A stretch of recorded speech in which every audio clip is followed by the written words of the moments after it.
అమ్మకి ఒక కొండ నిండా, బిందె నిండా, బకెట్ నిండా పూలు పట్టుకొని వచ్చి, మరి నువ్వు అమ్మకి ఇవ్వడం కాదు, చనిపోయిన తర్వాత అమ్మ బ్రతుకున్న కాలంలో ప్రతిసారి కూడా అమ్మని నువ్వు ఎలా గౌరవించావు, అమ్మ నీకు ఏం చేసింది అనేటటువంటి దాన్ని నీవు గ్రహించుకుని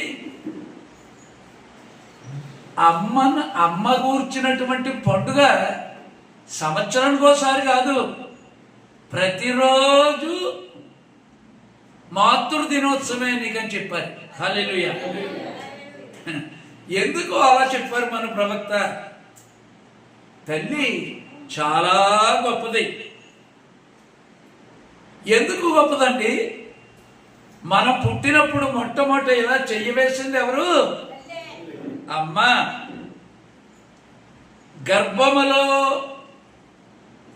మన యొక్క జన్మ,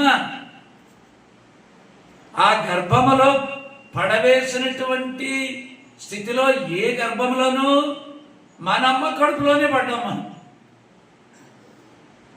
ఆమె తన గుండెల క్రింద మనల్ని కలిగి ఉండి ఫస్ట్ ఈ ప్రపంచంలో భూమి మీద మనం పుట్టినప్పుడు జీవితంలో మనల్ని మొట్టమొదట తాకిన చెయ్యి ఎవరిదండి?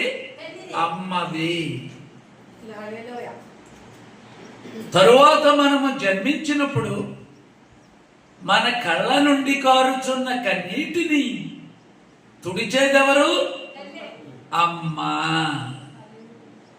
మొట్టమొదటి తాకే కష్టము అమ్మా, మన కన్నీళ్లు తుడిచేది అమ్మా.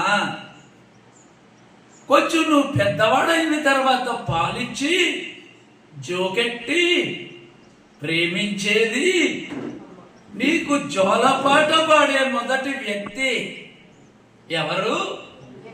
అమ్మా. తల్లికి ఇవ్వవలసినంత గౌరవమును ఇచ్చుట లేదని నేను తలంచుచున్నాను.